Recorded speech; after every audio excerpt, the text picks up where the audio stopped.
Peace. Welcome back. Thank you guys for joining us. We are Secret House against Tokyo-based hip-hop art and culture conversations, largely underground, independent, avant-garde, abstract, experimental hip-hop discussions. Shout out to everybody that we rock with. Not on the screen right now. I'm not doing that type of editing today. But shout out to all the Patreons. Hit the like, subscribe. Maybe consider joining our Discord. We'll be having conversations in there. A lot more theory talk recently, which is lovely. And especially if you're into those type of Pan-African socialist, pro-black, liberatory politics. Marxist tradition, all those type of things. But yeah, today we're back discussing Death Tape 2, the second installment in the collaborative project between Quelle, Chris, and Cavalier.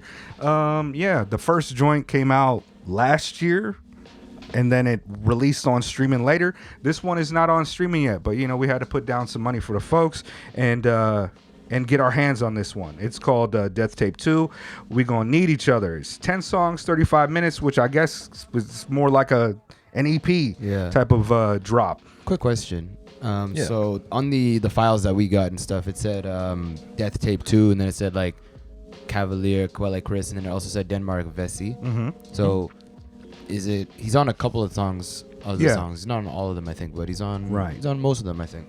Yeah, so he's on. Well, there's a few tracks where there's no MCing, so to speak, at all. But Denmark is a longtime collaborator with them. Yes. I think they're like one of the first times that I I'll get into it later. But Being You is great. I Wish I Could Be You More Often. Yeah. Yes. There's a song on there that is the three of them, and for me, they've been like one of my favorite kind of like Voltrons when it comes to that. Fans of the show that used to watch us when we face the camera face from that direction know that on this side, on this wall to my right, is Martin Lucid Dream. 3/4 off. Yeah. The lips fell off of that shit. It's in the back. But yeah, big fans of Denmark Vessey, big fans of Cavalier, big fans of Quelle Chris. The Cavalier is still my album of the year. Consistently surprising me, consistently dope. Even when I forget about it for a couple weeks, I come back to it and I'm like, Jesus, a high quality. And Death Fame is perhaps my album of the decade so far. So I'm a huge fan of both of these artists, of all three of these artists, as well as some of the people collaborating on it. And how do you know any of these folks? I guess you don't know Denmark, yeah? Yes, I don't know Denmark, but I do remember when I listened to Being You is Great. Mm-hmm. Yes. A while back. I remember that song with him and Cav.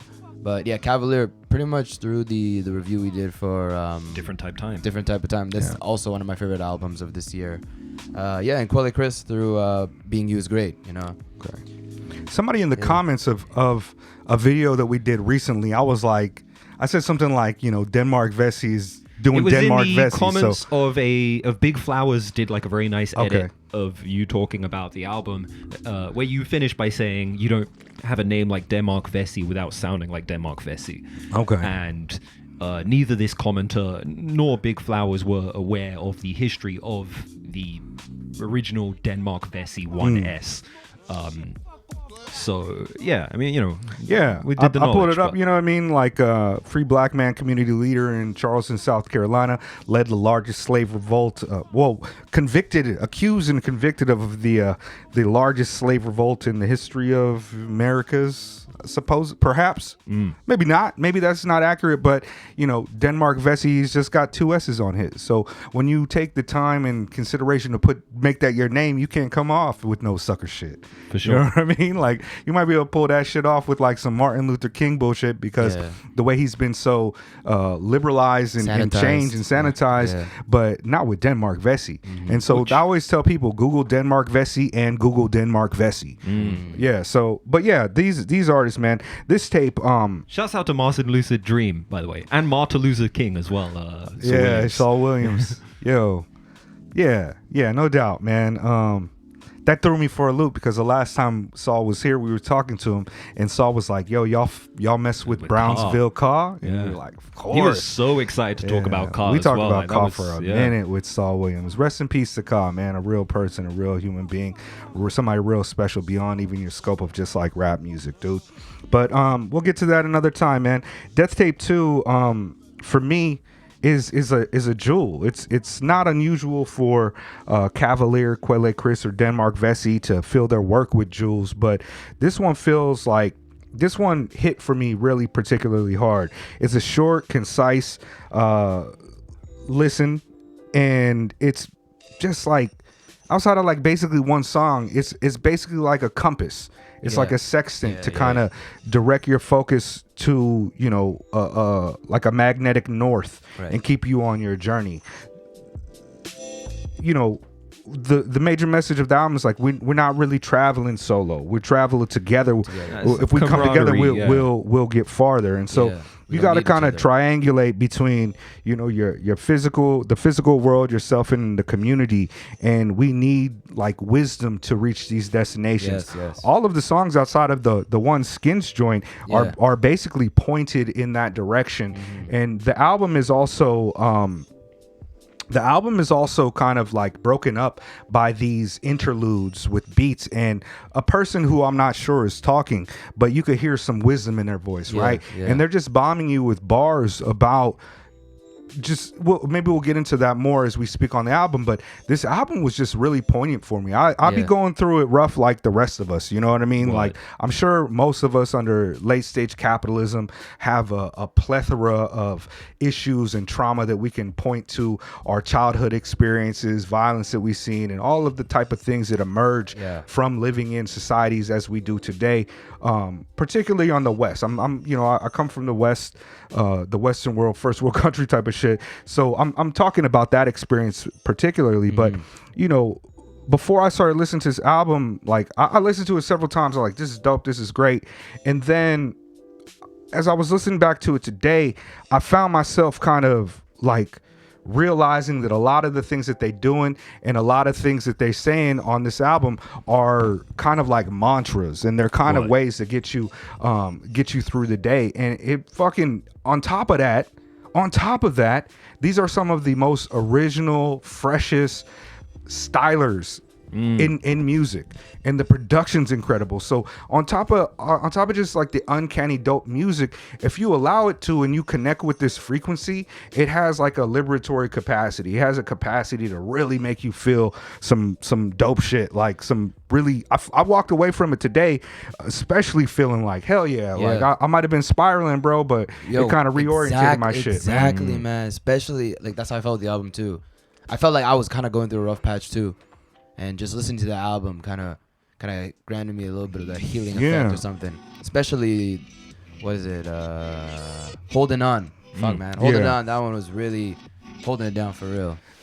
I mean, something that's really, really impressive about this record on like a very basic mechanical level is like when you look at Different Type Time, that album is pretty long and it's extremely dense. It's full of a lot of content. Lyrically and sonically. You look at Death Fame and it's like very heavy kind of listen, you know, there's a lot, you know, it Mega once said it felt like a posthumous release. You know, that there's that heaviness there. And then you look at like, you know, Class Act or Sun Go Nova, Denmark Vessey. Obviously Vessey's like themes and ideas, you know, this kind of broader critique that you see in his music is similarly very dense. These on Death Tape 2, it's like in totality these guys get about 7 minutes each to bomb, right? The tape's 35 minutes long, and there's a number of instrumentals and interludes on it, and features. In totality, there's maybe like 5 to 7 minutes of actual rapping from each individual artist, and you think that something like that, obviously, it is a concise listen. It is very concise. It's very poignant. It very much gets to its point, even within the title, which gets repeated like a mantra, you know, throughout the record. But like straight away, it's like it really, really cuts to the quick, as it were. Like it very much comes prepackaged as like, here's what you can come to expect, and this sense of camaraderie, this sense of sort of joy even that you get from the album, I think from the tape rather, is really something impressive given the brief and concise nature of it. You know, the first Death Tape. I while I always enjoy both Quelle and Cav's music, Death Tape 1 kind of, what was it called? Black Cottonwood. I believe so. Yes. Black Cottonwood. A lot of several of those songs to me felt kind of like, for lack of a better term, like B-sides from Death fame. They had a similar kind of aesthetic quality, perhaps like the same type of colors that they use on the Death fame canvas, right? Which it still works, and it still did pretty well in that regard. This album, in a way, it kind of reminds me more of like a different part of Different Type Time, like a different aspect of it, because a lot of the themes on Different Type Time to me are exactly the same as they are here, but expressed, you know, and littered throughout a kind of less concise way. Whereas this majority of this album, the message is like, boom, here's exactly what we're talking about. The way that Different Type Time starts, and it's kind of just like beautiful, and Cav is just like, yo, you know, we're trying to do something different. We got different ideas. We got different plans. This is a different type of thing. It might seem similar, but it's not the same.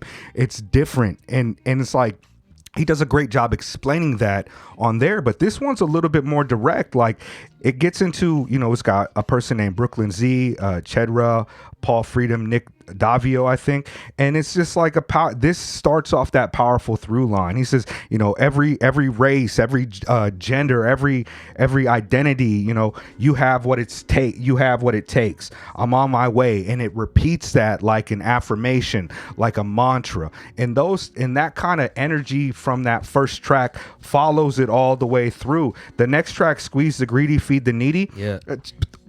Listen to the title. Right you there. know, Yep. you get all these things, and then keep going to what I think, if I recall correctly, is maybe Jet's favorite song of the year on Shining Brighter with Pink Seafood. Up there, definitely up there. It's like you listen to these things, and even though it's not on some like real fucking, here goes some self-help raps, here goes some life coach raps, it's just people who have experienced things, and it's important for them to put those ideas into their work. It's not unlike Ka. You know, Ka was he never bent and just continued to put out what he said and what he felt. And if it meant that he was outside of other people's tropes and the things to do, that's what he was going to do. And I feel the same way about, you know, Cavalier and Quelle. They are just doing with a callous disregard of what it might mean to their popularity or to their success. Like, you listen to this shit and it's just fucking wonderful. And on top of that, it's just fucking dope. Like that Quelle flow on that fucking, this that primo, this that jam. Yeah. And then like, if you like, even though it's just like exuberant and kind of fun, the lyrics is also, call somebody, say you love them, got nobody, call yourself, leave the hate up on the shelf. Like it's fucking bars. And oh my God, like Cav, to me, I don't know if anybody's pen is as incredible as Cav's is this year. I'm talking like, name any MC, I you know, whoever it might be, Cav's pen this year, subtly the illest shit. That's the illest shit, bro. Like many moons ago, the same sun, I'm still here. Gray strands that are feared in my beard hair. Like, yo, crazy. I was trying to tell Cav for years how dope Cav was. And I know I'm not the only one, but I definitely was a huge champion of it. And I feel more vindicated this year than I have for a lot of things. You know what I mean? I feel vindicated. I was like, my prediction is right. It's accurate. I could see it clearly, bro. Like, this album is tremendous. It's a short listen, but I could go off on every single one of these tracks and let y'all know exactly why they're so hard. I'm gonna put some on. Why don't we do that? I'm gonna put some on. Hold on. Let me put on Squeeze the Greedy. Hold on. Let me first get to it. Somebody fill the space. I mean, I guess I could just talk about other lyrics on Squeeze the Greedy. Stay on your toes. Still got my boots on your lips and my legs on your neck. So get off my dick. Like, so cool. That beat is ill too. Yeah. I mean, I think the fact that like all three of them are just like such unique individual stylers, in spite of the fact, or perhaps because of the fact that they are different while sharing this kind of camaraderie and similarity, like it works really, really well. Like, if you had just like told me that this was just like a 3-piece group, like you know, name whoever, like a Beastie Boys or whatever. It's just like, oh yeah, this is these three MCs here, your Quelle, Cavalier, and Denmark Vessey. I'd be like, ill, sick. Yeah, no, I like this crew.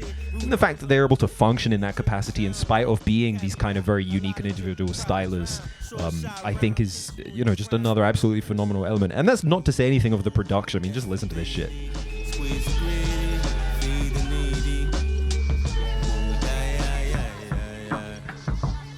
Production's crazy. I don't know who did the production on any of these songs. Did any of y'all check that shit? I did not know. I imagine that Quelle did quite a few of them, but who knows? Hold on. This beat is Shining Brighter, right? The first time I heard this shit, I just like immediately mega.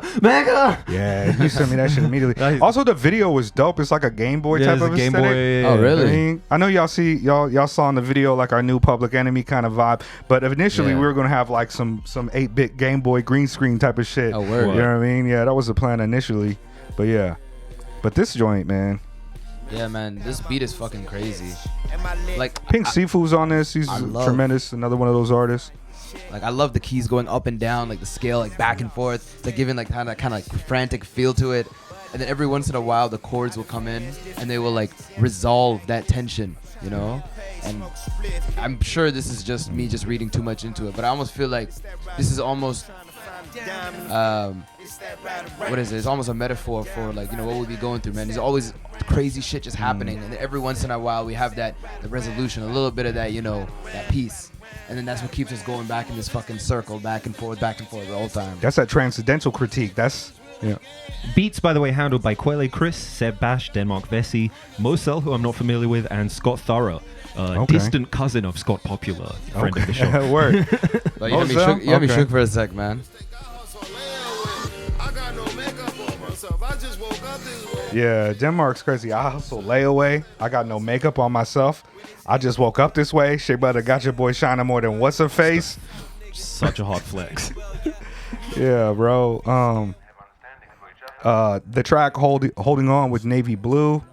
Navy Blue is so crazy on that, but so is Denmark. Holding on is crazy too. Oh my god. Like you just have like the minimal drums on that, just a vocal sample just coming in. And then they just paint over that canvas with their bars, man. They just go and then at the end of the track, they kind of let the sample kind of float, and it's like I'm never letting go. It's not that easy, which is the point of the verses on the song. You know. Yeah. We all fan, but we not monolith. Yo, I had that. Yeah. I got beef with the regret. I got peace of mind to give it. We all fan, but we're not monolith. Yeah. What do you say? Well, I try to put it.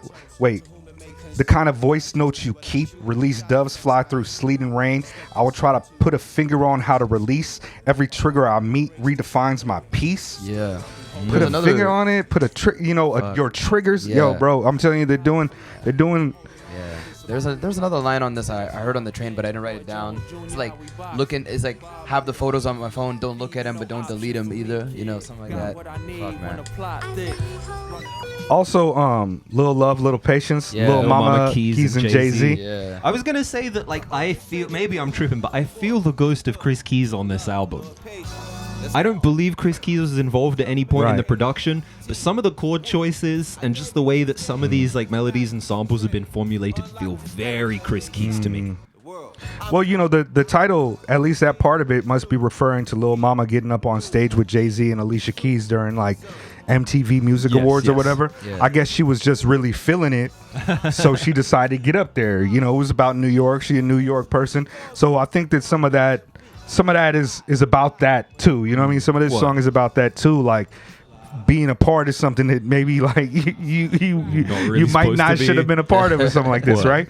And it's like, yeah, Cav wilding on this shit too. Always reaching for the weed, always biting Geechee Suede, always pointed back to the bleachers. Even like his whole choppy flow that he's got on this, man, it's crazy. Yeah. Not sure who to trust. The goofies, I rebuke them. Yo, we be surfing the earth. I mean, I swear to God, I'll be busting Free from Circumstance. It's just hard. It's just incredibly dope. Hard as fuck. And like I said, like all of the songs but one really speak to me on this like particular theme that I was talking about of community and uplifting. Like Skins, Cheeks is, of course, it's obligatory. Get it, but it's like, do all thighs matter? You know what I mean? Yes. Moose knuckling up. It's still fly shit. You know what I mean?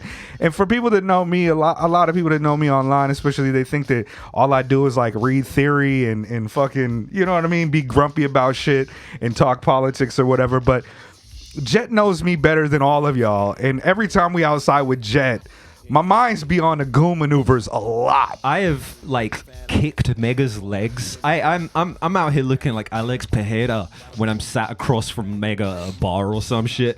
Mega just sees some girl with big titties and just says something wildly inappropriate. I go give him that little leg check. Like, hey, I grew up in a different type of time, bro. I'm telling you, I hit him with the Tony Honey. I gotta just do it. It's just, not that I endorse any toxic behavior or nothing like that, but communicating and talking to ladies, if you do it fly, you do it right. I mean, you ain't one day I'm person. gonna break my leg on Mega like Chris Weidman. Yeah, I'm not quite sure I've ever gotten to moose knuckling up, but hey. Now this joint, the beat is ridiculously hard too, and I'm not sure who Tone Tank is, but Tone Tank come through, and at the end also has like I think it's a sample from one of my favorite Mike Epps stand-up joints, Underrated and Never Faded. Okay, we're like, leave me alone. That shit is fucking great, bro. Yeah, that's one of my favorite stand-ups all time. Also, We Powerful. Listen to just the production on this one is especially wild. Like, it's like this exalted guitar chord chop, and then it builds up with like horns and shit, and it's just like them books that you read that's powerful. Really working for your health, that's powerful. Build with the lepers. I know what I said. I am confident. Yeah, bro, this album is upliftment. This is really a beautiful jewel for y'all. Oddly, like, prescient, no, that's not the right word, but I felt like a kinship between this track and Beautiful by Car off the last joint, where we had that repeated kind of mantra, right? That's beautiful, that's powerful.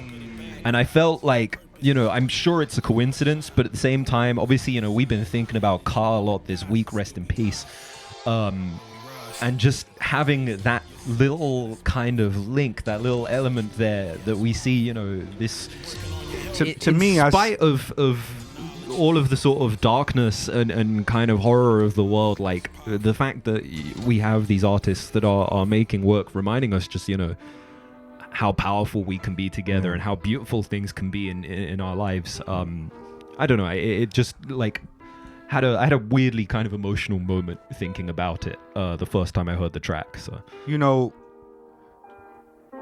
I feel that heavily. So many people, like, everybody can rap, bro. We've seen it. Iggy Azalea could rap and shit. There's so many people that could rap. Drake could rap. All these people that make millions off of this culture can rap. But inside of the hip hop community, it's more than that. Fandom is the least important thing about this artwork, man. Yeah. The jewels that you can pull from real casts is a different frequency. It's something that's important.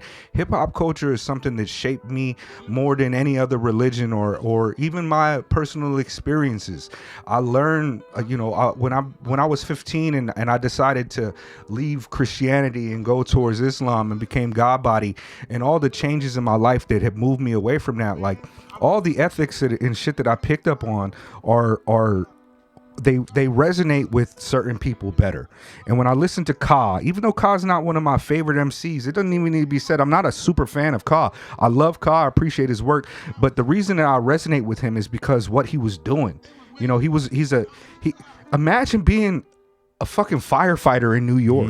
I know. Hip hop comes from these areas being extremely neglected, arsons and fire.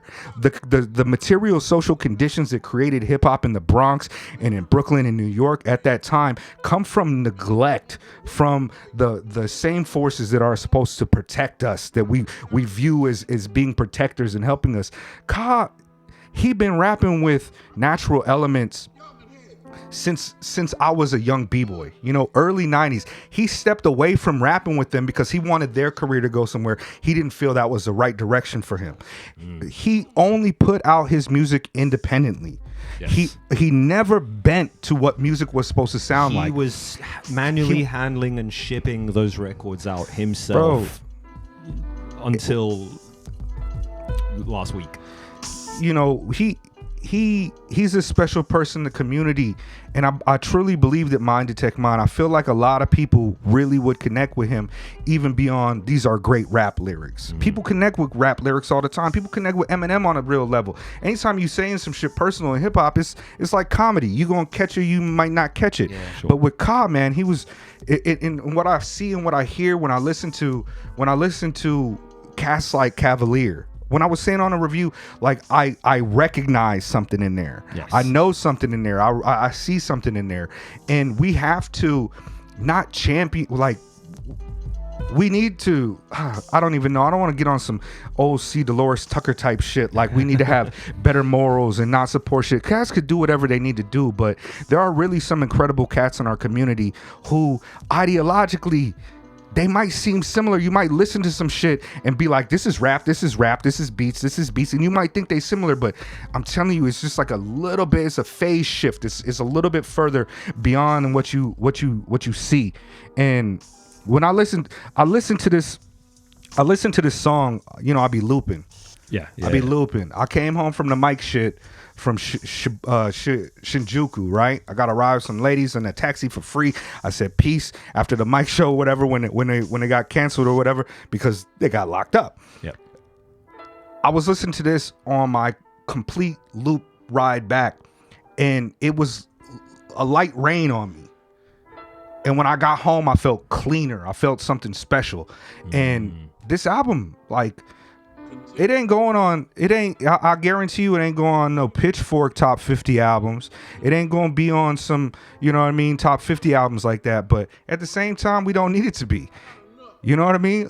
I put down the money for this one because I felt like that's an artist that we need to support. And one thing that we do at Secret House is we ain't making no money off this shit. We get like $100 a month through the Patreon. And you know where that shit goes? Music. Right back.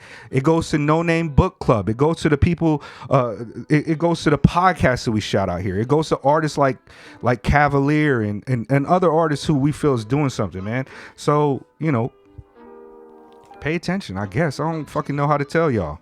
It's wild how this could end up being the worst Cavalier release of the year. Of 3 albums. I mean, who knows, bro. Man? That next shit's gonna be insane. Yeah. Different Type Time is phenomenal. Phenomenal album. And this album is also phenomenal. Yeah. I mean, Cavalier had been quiet for a while, so like obviously there'd been features, but it's really nice to have him fully back on board. Denmark Vessey's been everywhere this year. So solo album, please. When you have time, when you're ready. Yeah, phenomenal work. Yeah. I mean, contentment, man. Contentment. Shout out to all the Patreons, all the people that we rock with. Yeah. Yeah, like, comment, subscribe, or don't. I'm not your dad. Go listen to this album. Or don't. I'm not your dad. But give them your money. Buy the album. Buy the album. Don't listen to it. Throw your computer out of a window. Get off the internet forever. Yeah, get the fuck off the internet. Stop being colonized by your timelines. I mean, that's what little patience, right? What you look like sitting to the side, life passing you by. Too many trapped in our phones. Yeah. Go outside.